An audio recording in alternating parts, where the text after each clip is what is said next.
একটা ফুল যে প্রতীক নিয়ে জুড়ে যাচ্ছে সমগ্র রাজনীতি।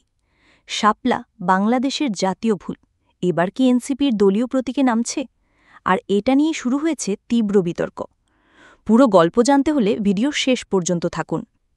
জাতীয় নাগরিক পার্টি ইসিতে নিবন্ধনের আবেদন দিয়েছে এবং দলীয় প্রতীকের চেয়েছে শাপলা, এই জাতীয় ফুলটি। যদিও বিকল্প হিসেবে কলম আর মোবাইল ফোনও রাখা হয়েছে।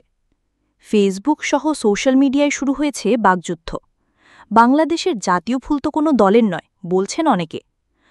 নাহিদ ইসলাম বলছেন, গ্রাম বাংলার মানুষের সাথে সংযোগ, তাই শাপলা প্রতীকের দাবিতে আমরা জোর দিয়েছি। দল মনে করে এটি শুধু ফুল নয়, এটি জনমানুষের চিন্তা, প্রকৃতি আর সংস্কৃতির প্রতীক।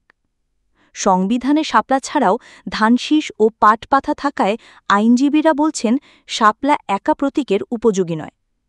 সাবেক নির্বাচন কর্মকর্তা জেসমিন টুলিও মত দিয়েছেন, শাপলা জাতীয় ফুল, কিন্তু প্রচলিত আইনে প্রার্থীর দলীয় প্রতীকে নেওয়া যায়।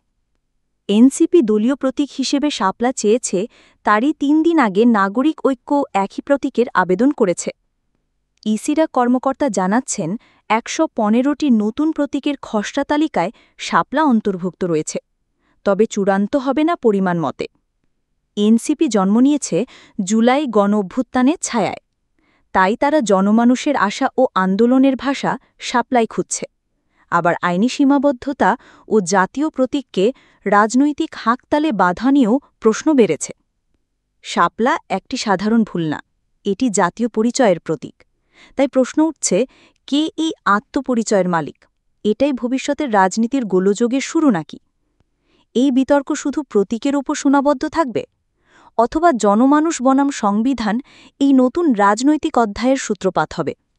আপনার মতামত কি? শাপলা একটি রাজনৈতিক দলের প্রতীকে উপযুক্ত? কমেন্টে লিখুন। ভিডিওটি ভালো লাগলে থামস আপ দিন আর সাবস্ক্রাইব করতে ভুলবেন না। দেশ জগৎ ডেস্ক নিউজ।